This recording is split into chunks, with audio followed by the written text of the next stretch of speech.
Hi, everybody. Welcome to English Digest. I'm Tom. I'm Stephanie. And we're going to continue talking about our featured work of literature for this month. It's entitled All the Light We Cannot See. Again, it's a tale of war, loss, and hope. And so far, we've given you a summary of the lives of Marie-Laure and of Werner. They're living in different countries in Europe during World War II, and we've kind of established exactly their situations. Yeah, Marie's a tiny bit younger than Werner, but they're pretty much the same age. They're teenagers, and they're excited about life. Even though they're in the midst of a war, they still have a lot of hope about their future. So a few months after arriving in Saint-Malo, we find out that Marie-Laure's father is arrested and disappears. We're going to talk more about what happens in day 2 of our plot summary, guys. But first, we're going to listen to this being read out loud one time. All the Light We Cannot See, a tale of war, loss, and hope. A few months after arriving in Saint-Malo, Marie-Laure's father is arrested and disappears, leaving her alone with Etienne. Though Etienne is initially haunted by his wartime trauma, Marie-Laure's determination awakens his courage. They secretly join the resistance and use his old radio equipment to broadcast coded messages. During this time, Marie-Laure discovers her father has concealed the Sea of Flames inside a wooden model of Etienne's house. While Marie-Laure and Etienne begin their resistance work, Werner is tracking similar broadcasts across occupied Europe. The violence he witnesses weighs on his conscience. When his unit arrives in Saint-Malo in 1944, Werner discovers the illegal broadcasts are coming from Etienne's house. He decides to shield the broadcaster instead of reporting the voice that once inspired him. However, he cannot save everyone from the war. Before the Allies bomb Saint-Malo to liberate the city, Etienne is captured and Marie-Laure must survive on her own. Guided by her radio broadcasts, Werner finds Marie-Laure and rescues her from a German officer searching for the diamond. While Werner is escorting Marie-Laure to safety, she hides the model house containing the diamond in a grotto and gives Werner the key. Shortly after they part, Werner steps on a landmine and never returns home. Decades after the war, Marie-Laure receives Werner's belongings from his sister, including the model house. Inside, she finds the grotto key and comprehends that Werner returned for the house but left the diamond forever hidden in darkness. Now a grandmother, walking through a park with her grandson, Marie-Laure quietly contemplates all that was lost, all that endured, and the light that survived the darkest times. Okay, folks, you've heard it being read through one time. So let's go ahead and break this down. They are now in Saint-Malo, Marie-Laure and her father and her great-uncle, who is Etienne. And sadly, though, not very long after they moved there to this walled city over there on the English Channel, Marie-Laure's father is arrested and he disappears. She never sees him again, and he's probably killed by the Nazis. Many people who were taken and arrested never survived.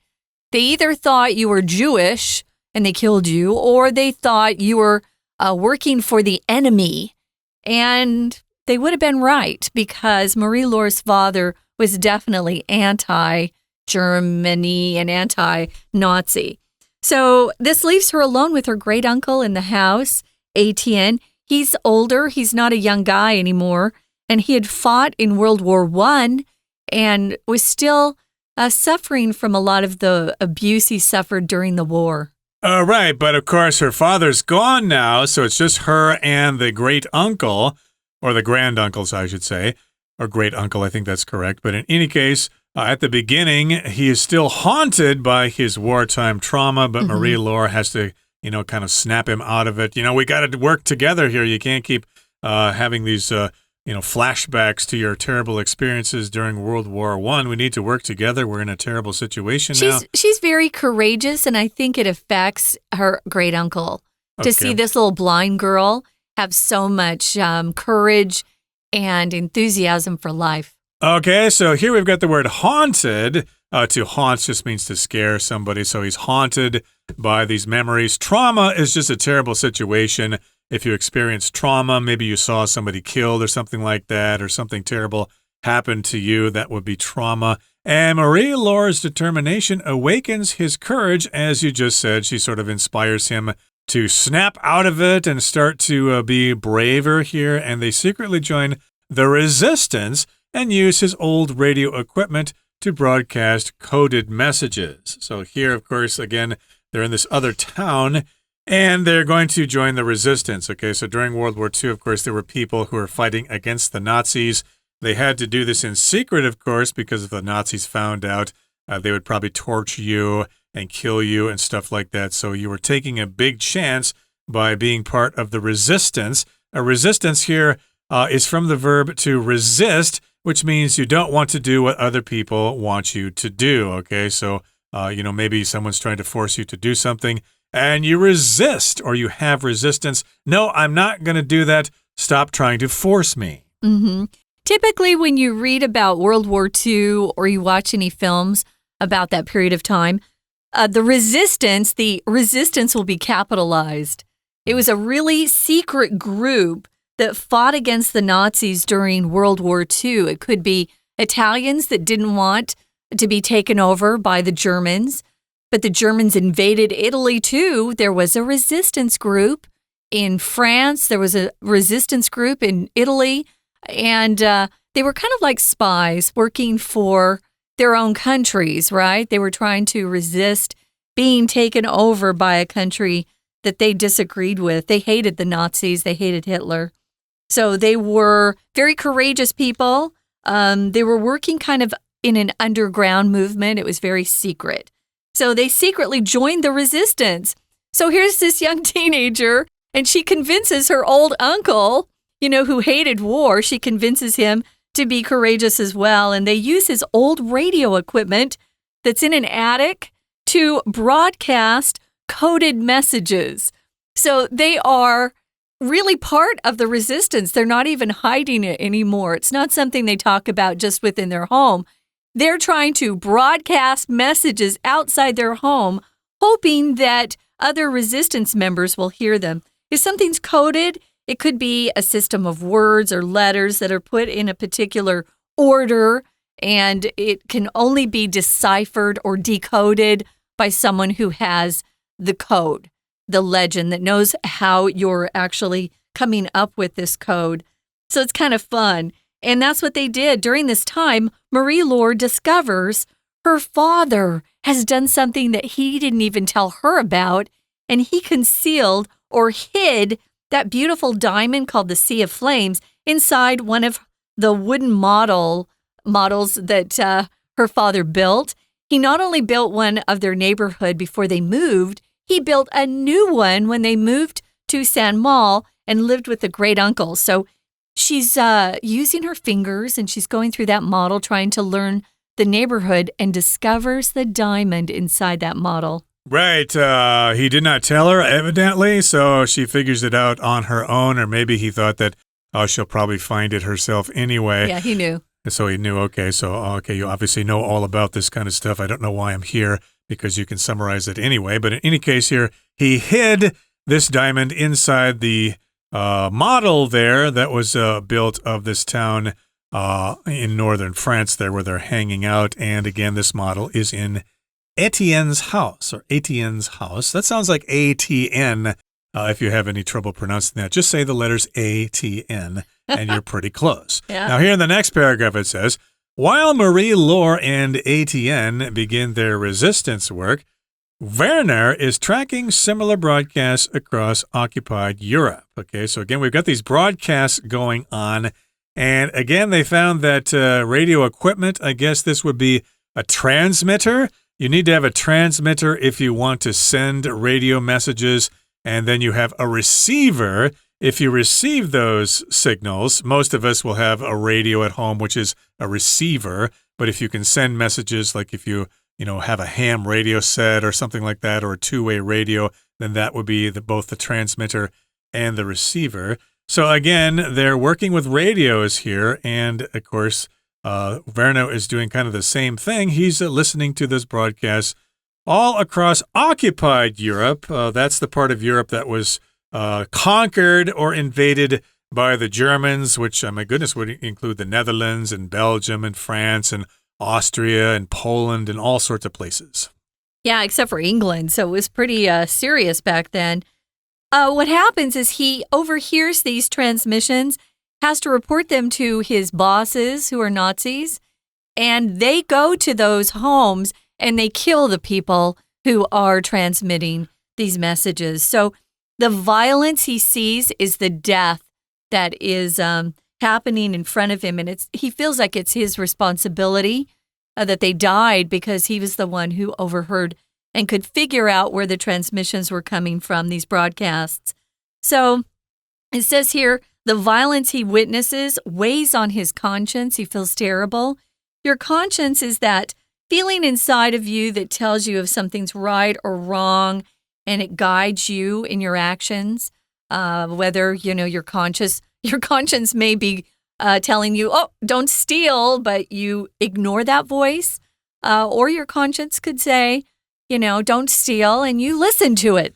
But anyway, he feels terrible that these people have died because he reported their broadcast to his senior military officials. Right, and don't confuse this word with the word conscious. Conscience and conscious are two different words. Conscience is, as you said, a little voice inside your head that's telling you what's right and what's wrong. Conscious is the state of being awake as opposed to having passed out or something like that.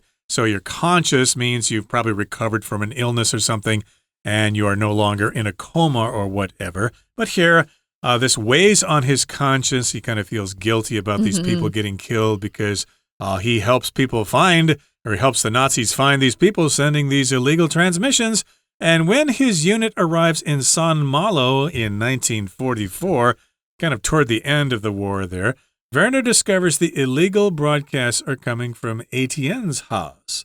Okay, so I guess his unit actually got to San Malo. Remember, the Germans had conquered France, and they were there at San Malo, looking from house to house, looking for spies or whatever. And then they found the illegal broadcast equipment and found out that, yes, indeed, those broadcasts were coming from Etienne's house. We found the bad people who were sending those coded messages. Yeah, so he decides, though, to shield the broadcaster instead of reporting the voice that once inspired him. Remember, he had listened to this French voice talking about science and nature, and he'd loved those broadcasts with his sister, Utah. And so he decides, I'm not going to tell them about this guy, Etienne. I know what they'll do to him if they discover him. So if you decide to shield something, you're making sure that something is protected. Policemen have a shield that they use to shield themselves from bullets and knives and violence from bad guys that are trying to hurt them. Or maybe you like Captain America in the Marvel movies. He's got a shield he uses. And so did Wonder Woman. She had those things on her wrist that would shield her from bullets, from guns. So yeah, you want to take care of something, make sure it's not hurt by shielding it. Maybe you shield your children from programs or movies that you don't think are appropriate for them because they're too small. So there are lots of ways to shield. He decides he's not going to tell his Nazi military officers about Etienne's house because he wants to protect them. He could get in trouble if they found out that he kept that information from his superiors or whatever. Yeah. So we're going to find out what happens next. But first of all, we're going to take a break and listen to our Chinese teacher. 听众朋友大家好，我们昨天开始带大家看呼唤奇迹的光。我们提到这个时间是发生在第二次世界大战的时候。那么故事的地点是从巴黎开始。首先我们先看到女主角 Mary Laure Mary Lore 呢，她是跟父亲生活在巴黎，可是后来因为德军入侵巴黎之后，就搬到圣马洛投靠他们的叔公。那另外我们也看到，在德国也是第二次世界大战的时候，有一个孤儿是 Werner Fanny。好，那么接下来我们看到的故事是这样发生的，也就是 Mary Lore 跟父亲啊，在抵达圣马洛几个月之后，他的父亲居然被捕了，所以就留下他跟叔公相依为命。我们在第一段第一句的地方看到句子后面逗点之后的 living， 这里的 living 啊，首先先看一下 leave someone alone， 通常在我们口语当中 leave me alone， 走开，不要理我，不要管我，就是我想静静的意思，对不对？而在这里的 leave her alone， 是谁 leave her alone 呢？当然是他的父亲，可是他的父亲是因为被捕的关系，不是主动把他丢下，所以逗点之后的这边的 leaving 我们还原，其实可以还原成 which leaves， 而这里的 which 代替的就是逗点前面的整句话，因为父亲被捕然后消失的关系，那这种情况就让他独自剩下他跟叔公在一起。那后来呢，他们就秘密加入一些抵抗的运动啊，并且使用旧的无线电设备传播一些加密的讯息。而当时 Marie Lore 就发现父亲啊，居然把那颗火海星钻藏在一个木质的 Etienne 这个家中的模型里面。昨天有提到这颗钻石真的很特别，因为它会对拥有的人带来 immortality 永生，可是却会为其他人造成不幸。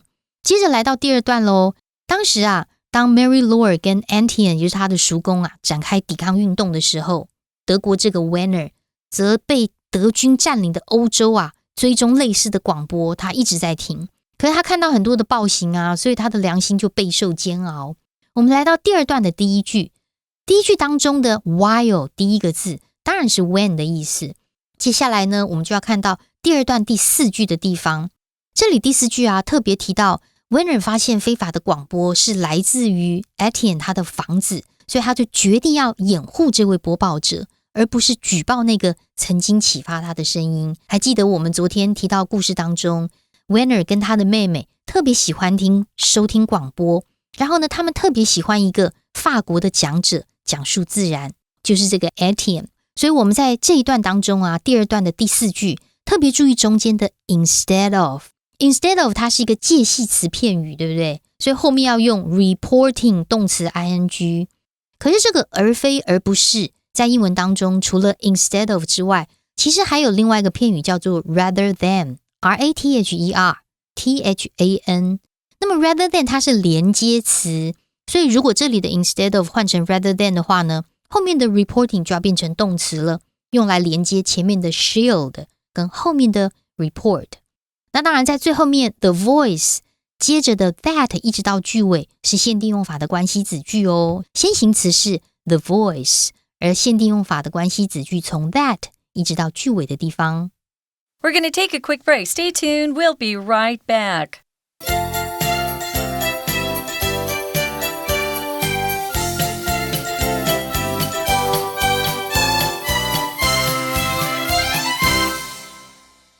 Welcome back, everybody. Let's continue to summarize our work of literature for the month of December, All the Light We Cannot See. Now, so far, Etienne's house has been raided by the Nazis, or at least Werner's unit, or Werner himself, found this broadcast equipment, and he found out that these broadcasts were coming from Etienne's house. But he decided to protect them because he recognized the voice of this person. Hey, you're that person who is broadcasting in that soft-spoken voice, all those lessons about nature and things like that. So I can't turn you in. That's a terrible thing to do. So he shields the broadcaster and does not report the voice.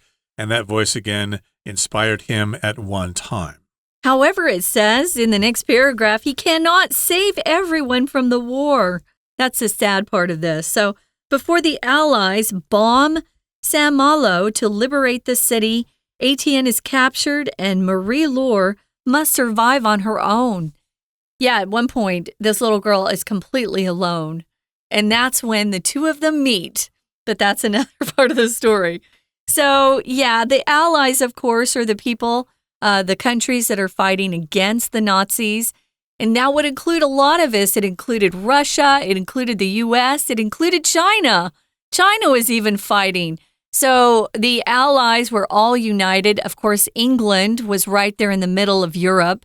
They were the only European country that hadn't been conquered and invaded by the Nazis. And so they were there on their own. But the Allies went ahead and tried to bomb San Malo. At that point, San Malo, of course, was controlled by the Nazis. And they were trying to liberate the city. To liberate means to free. They wanted to free the French that lived in San Malo from German occupation or occupation of the Nazis. Right. San Malo, I don't believe, is in Normandy, where the Normandy invasion took place, but maybe this is a part of the invasion of northern France. So, of course, that included bombing San Malo, and they wanted to free or liberate the city. And so Etienne was captured before that bombing took place. So the Nazis captured Etienne. And then Marie-Laure is on her own as a blind girl. That must have been very difficult in war-torn France there. And guided by her radio broadcasts, Werner finds Marie-Laure and rescues her from a German officer searching for the diamond. Okay, so I guess she was making a radio broadcast at Etienne's house or something. So he followed the transmission. I guess when you have a radio, you kind of figure out where the signal's coming from. It gets stronger if you go over there, or it's weaker over there. So I guess there are ways to find out where a broadcast is coming from. And so eventually he finds the house, and he finds Marie-Laure, and he rescues her. That means he saves her because there's a German officer searching for the diamond. Okay, so I guess that German officer was about to come into the house or whatever and look for that diamond. And so Werner actually rescued her and saved her from being hurt by that German officer. He certainly probably would have killed her. If you rescue someone, you just save them from danger. Maybe you free them. Maybe you deliver them from danger. There are a lot of people out there that rescue others from situations that are quite dangerous, and that's what he did. He got to the house before the German officer and took her out. So that German officer, of course, never found the diamond because when Werner came to rescue Marie-Laure, she took with her that model house because she knew what was inside. And she was trying to protect it. She thought eventually that beautiful diamond would go back to the museum, but that didn't happen. So he escorts her to safety. To escort someone just means you go with them. Sometimes you're going with them to protect them, or you're guiding them somewhere. If you go to a movie or even to see a play at a theater, there will be escorts at the doors, and you show them your ticket, and they'll walk with you down to where your seat is. They're called escorts, at least in America, and that's a fun job to have if you're in school. You get to see a lot of shows for free. I did that for a while. So that's what escorting someone is. But he's escorting her to safety. She hides the model house that her father had built of Etienne's neighborhood. And in that house, of course, is the diamond. And they hide it in a grotto. And then she gives Werner the key. Grotto is a very popular word in novels in Europe because I read a lot of novels from Europe, and I always see this word grotto, and every time I see it, I'm like, what does that mean again? We don't use it much in the U.S. It just means a cave, and because of the place where they were, it's a very small cave. There are a lot of small caves in San Malo area. This is a small cave, and often there's water inside these grottos. So that's what a grotto is. So she puts the model house in the grotto, and she gives Werner the key to that model house, because where the diamond is hidden, you have to have a key to open that area. Okay, fair enough. I guess you could also get it by smashing it open or something like that. I don't know. But it indicates here in the next paragraph, it says, shortly after they part, not very long after they separated from each other, Werner steps on a landmine and never returns home. So a landmine, of course, is delay, I believe in Chinese, a bomb that's in the ground, and if you step on it, it will explode, and it will blow off your feet or it'll kill you or whatever. We have landmines all over the world right now as a result of wars, and we hear about farmers getting blown up all the time, even after the war is over. But in any case, he steps on that landmine, and I guess he got killed because he never comes back home. It kills him, yeah. Decades after the war, we meet Marie-Laure again, and she receives Werner's belongings from his sister, Jutta, including the model house. So it's not until, decades later that even Werner's sister discovers what had happened to her brother. So many people die during a war. Sometimes they don't know where their body is or how they died. You know, he was blown up by a bomb, so it was probably hard to even identify him. But decades later, she gives Werner's belongings to her. So, and it includes that model house, of course, that was hidden in the grotto, that cave. Inside the model house, she finds the grotto key, and she understands or comprehends, it says here, that Werner returned for the house, but left the diamond where it was in the cave, forever hidden in darkness. He kind of felt like that diamond was bad news, I guess, and decided to just leave it there in the cave forever. It was never found, so you kind of don't know what happened to the diamond. So that's kind of what happens at the end. Again, comprehend is one of our vocabulary words. It means just to understand something really well, to fully grasp what is going on or realizing what's happening, to comprehend. Right, and I guess if you can figure out where a grotto is near San Malo or whatever, maybe you can go in there and find the diamond yourself. Maybe it's still there. Of course, this is a work of fiction, though. There's no such thing. But in any case, this happens decades later. So, of course, Marie-Laure has grown to an older lady, or has become an older lady. So now she's a grandmother, and she's walking through a park with her grandson. And Marie-Laure quietly contemplates all that was lost. So she's kind of thinking to herself about what happened in the past. Boy, we had some things back there. I was with my father, my great uncle, or whatever. And then Werner, we almost became lovers, but it just didn't happen. So she, thought about all the things that were lost. I guess she's still blind at this point. Yeah. And of course, she also contemplates all that endured. So not everything was lost. There were some things that remained, like her relatives or whatever were still alive.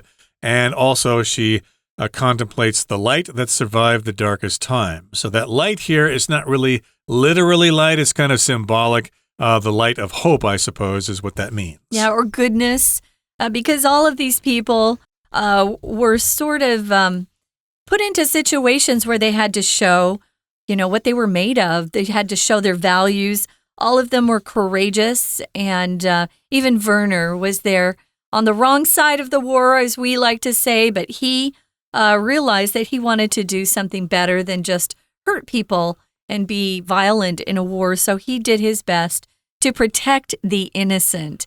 And that's what Marie-Laure was. She was just an innocent girl in this war. But, yeah, it was a pretty good book, I have to tell you. It's not easy to read, but I think it's worth it. We're not done, though, guys. We have one more day, and we're going to talk about the author, Anthony Doerr, and a little bit about him and some of his goals in writing this particular work of fiction. Here's our Chinese teacher. 但是接着我们会发现其实 Werner Fanny 并没有办法拯救所有的人免于战火，所以在同盟国已经解放了圣马洛的轰炸之前，其实叔公就被捕了， Marie-Laure 就要独自的求生，但是还好 Werner 找到他并且拯救了他。来到了第三段第三句，如果我们突然出现看到一个 guided 好像是动词过去式的东西，它基本上一定是过去分词，也就是说呢，其实它是一个分词构句。